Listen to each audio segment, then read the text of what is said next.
Assalamualaikum warahmatullahi wabarakatuh.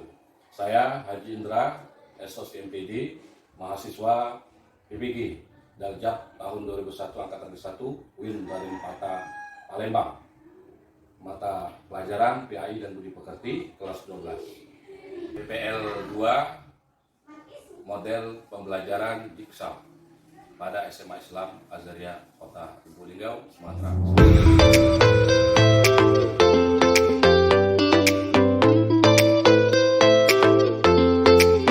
Assalamualaikum warahmatullahi wabarakatuh. Waalaikumsalam warahmatullahi wabarakatuh. Apa kabar anak-anakku sekalian? Alhamdulillah luar biasa, Allahu Akbar. Sudah siap mengikuti pelajaran? Siap.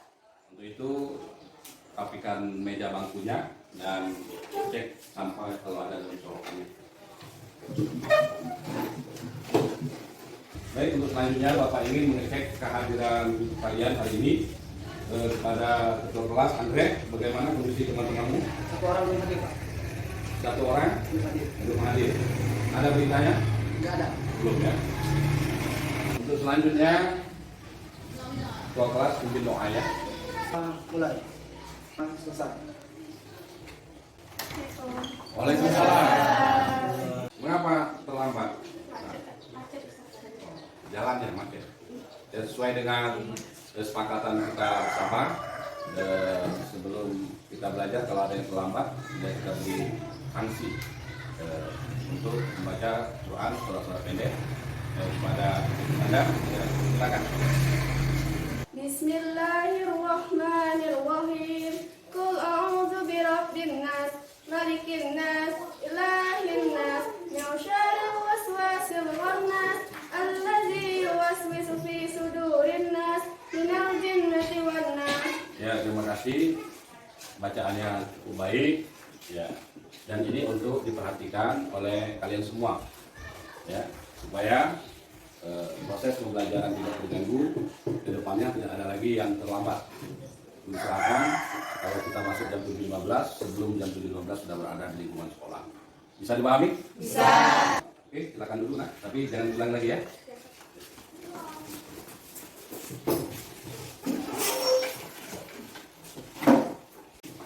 Baik anak-anak sekalian, sebelum kita memulai pelajaran kita hari ini, ada yang bisa mereview kembali tentang pelajaran kita minggu yang lalu. Baiklah, saya akan mengulangi pelajaran kita minggu kemarin, yaitu menganalisis hukum bacaan tajwid, yaitu surat Al-Imran ayat 150, 91 dan 159. Dan yang kedua adalah menelaah asbabun nuzul ayat tersebut. Sekian, terima kasih. Ya, hari ini kita akan mempelajari sesuai dengan kompetensi dasarnya 3.1, menganalisa dan mengevaluasi yang terdapat dalam Al-Quran surat Al-Imran ayat 190, 91 dan 159. Kemudian selanjutnya tujuan kita belajar hari ini yaitu yang pertama kita akan menguraikan pesan yang terkandung dalam surat tersebut. Yang kedua, kita juga akan menganalisa hikmah pesan-pesan yang terkandung dalam Quran tersebut. Anak-anak sekalian, seperti mana yang telah kita bicarakan minggu kemarin terhadap gambar yang ada di depan kita. Anak-anak sekalian, sebelum kita memulai pelajaran kita hari ini, seperti mana yang telah Bapak berikan tugas kepada kalian dalam beberapa teks minggu kemarin. Jadi model pembelajaran kita ini Pak sampaikan, Pak tegaskan sekali lagi adalah model pembelajaran Jigsaw. Di mana di dalam model pembelajaran ini Bapak bagikan kelompok. Satu kelompok itu 4 sampai 6 orang. Dalam kelompok itu ada anggota biasa dan ada juga anggota ahli. Anggota ahli inilah nanti yang akan memimpin, menjelaskan, mengajarkan kepada teman-temannya tentang apa yang telah Bapak berikan. Kemudian selanjutnya dia juga bertanggung jawab sepenuhnya dalam hal pembelajaran ini, sehingga teman-temannya bisa dan mampu untuk menguasai materi yang telah Bapak berikan. Bisa dipahami? Bisa. Bapak kasih waktu 10 menit.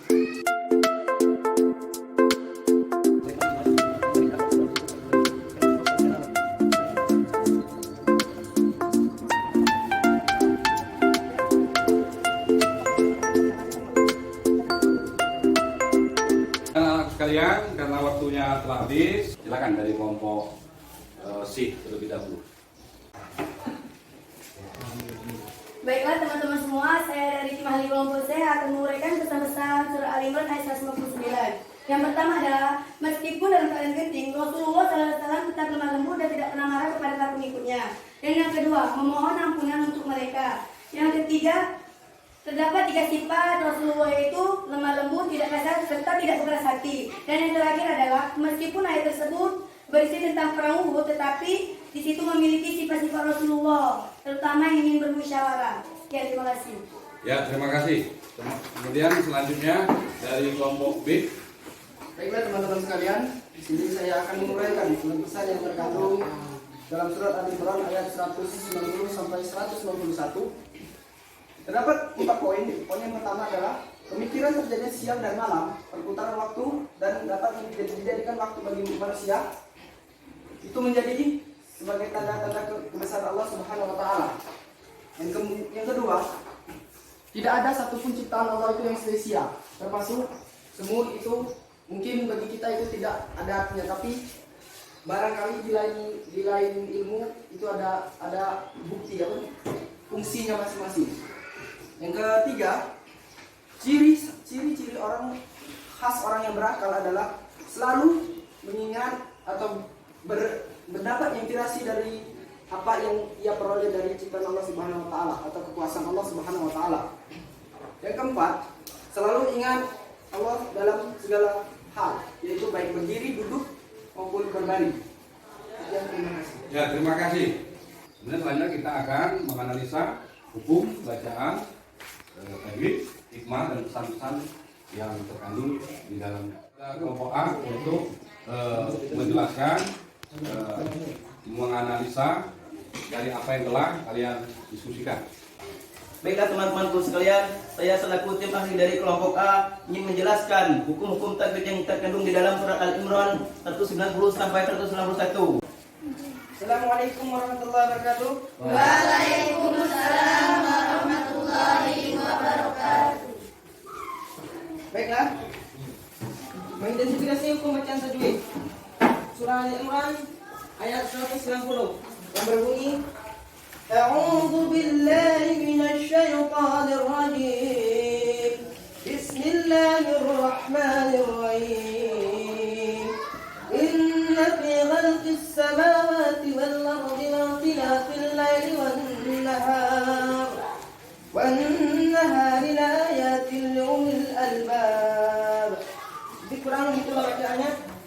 Saya akan menjelaskan yang pertama contoh bacaan hukumnya. Pertama, khalqis samawat. Hukum bacanya disebut idgham syamsiyah. Mengapa? Karena alif lam diikuti huruf sin. Alif lam diibaratkan dengan bintang dan huruf sin diibaratkan dengan matahari. Maka apabila bintang muncul maka tidak mungkin, mustahil. Maka alif lam ini tidak dibaca, langsung ditasdidkan. Khalqis samawati. Yang kedua, contoh hukum identifikasi hukum tajwid surah Al-Imran ayat 91. Contohnya, la ayatil uli. Hukum bacanya idgham bi gunnah. Mengapa? Karena terdapat tanwin bertemu dengan huruf lam. Jadi dibaca la ayatil uli. Berikutnya yaitu surat Al-Imran ayat 159. Dari ayat tersebut ada beberapa hukum bacaan seperti tabima. Hukum bacanya matobi. Alasannya huruf mim ini berbaris patah diikuti alif. Panjangnya 2 harakat mastomi. Contohnya babima. Mungkin sekian dari penjelasan saya. Ya, terima kasih. Selanjutnya silakan disampaikan analisa tentang hikmah pesan-pesan terkandung dalam ayat tersebut pada kelompok A. Silakan. Coba. Baiklah teman-teman sekalian, langsung saja kami dari kelompok A ingin menjelaskan makna-makna yang terkandung di dalam surat Al-Imran 190 sampai 191. Menjelaskan tentang orang-orang yang tidak hanya berpikir, namun juga berzikir kepada Allah SWT di segala keadaan. Dan dia juga selalu menyadari bahwa kesucian Allah SWT dan menyampaikan hasil analisa yang berkaitan dengan hikmah dan pesan-pesan yang terkandung dalam surat Al-Imran 159. 1. Menganjurkan umat muslim untuk memaafkan dan bermusyawarah dalam mengambil keputusan. 2. Dapat lihat dari ayat tersebut bahwa Nabi Muhammad SAW merupakan sosok yang menyelesaikan masalah dengan jalan musyawarah diiringi dengan sifat yang pemaaf dan lemah lembut. Yang ketiga, mengajak seluruh umat muslim untuk selalu bertawakal, disebabkan barang siapa yang bertawakal akan senantiasa disayangi oleh Allah Subhanahu wa taala. Yang keempat, memohon kepada Allah Subhanahu wa taala merupakan cara agar memiliki hati yang lemah lembut. Semoga dengan terus memohon melalui doa, Allah Subhanahu wa taala memberikan rahmat tersebut kepada kita. Amin. Selanjutnya, kami akan menyampaikan hasil analisa dari kelompok A yang telah dibacakan oleh teman kami di depan tadi, yaitu surat Al-Imran 190 sampai 191, yaitu tentang orang-orang yang tidak hanya berpikir, namun dia juga berzikir kepada Allah SWT dalam segala keadaan, maupun lagi berbaring, berjalan, dan lagi duduk. Kemudian dia juga menyadari kesucian Allah SWT dan menyadari kelemahan dirinya sebagai ciptaan Allah SWT. Anak sekalian, tadi kalian telah mendengarkan hasil dari analisa dari kelompok A yang berkaitan dengan hikmah pesan terkandung di dalam Quran surat Al-Imran ayat 190 191. Sebelumnya juga telah disampaikan hasil analisanya Quran surat Al-Imran ayat 159. Jadi pada prinsipnya anak-anak sekalian, apa yang kalian pelajari hari ini, ya, kalian telah mampu menguraikan isi kandungannya, kemudian kalian telah mampu menganalisa dari apa yang menjadi maksud dan tujuan dari ayat tersebut, dan ini sangatlah baik sekali. Jadi harus kalian terapkan dalam kehidupan sehari-hari. Anak-anak sekalian, sebelum Bapak mengakhiri pada pertemuan kali ini ada soal nanti kalian jawab dan kalian perhatikan. Pertanyaan berikut ini. Yang pertama, senantiasa bersyukur kepada Allah atas nikmat berakal seseorang. Yang kedua, melaksanakan kajian tentang Al-Quran. Yang ketiga, menjalankan Al-Quran sebagai hasil inspirasi. Yang keempat, di mana mereka menganalisa ayat Al-Quran terhadap persoalan gejala alam yang akan terjadi. Dari pertanyaan tersebut, A. Sikap dan perilaku berpikir kritis. B. Yaitu manfaat berpikir kritis. C. Manfaat dan hikmah berpikir kritis. D. Tujuan berpikir kritis. Yang E. Hakikat berpikir kritis. Mana jawaban yang benar menurut kalian? Ya, silakan. Manfaat berpikir kritis. Ya, benar. Jadi dari pertanyaan itu jawabannya manfaat berpikir kritis. Jadi berpikir kritis itu jelas manfaatnya. Ya, terima kasih Andrea. Selanjutnya anak-anak sekalian, sebelum Bapak mengakhiri pertemuan kita, Bapak ingin memberikan tugas kepada kalian, ya, yang untuk pertemuan selanjutnya, yaitu kalian akan menyajikan tentang hikmah pesan-pesan terkandung dalam surat yang kita bacakan tadi dengan pelajaran kita hari ini. Nah, nanti minggu depan kita lebih semangat lagi. Oke? Assalamualaikum warahmatullahi wabarakatuh. Waalaikumsalam.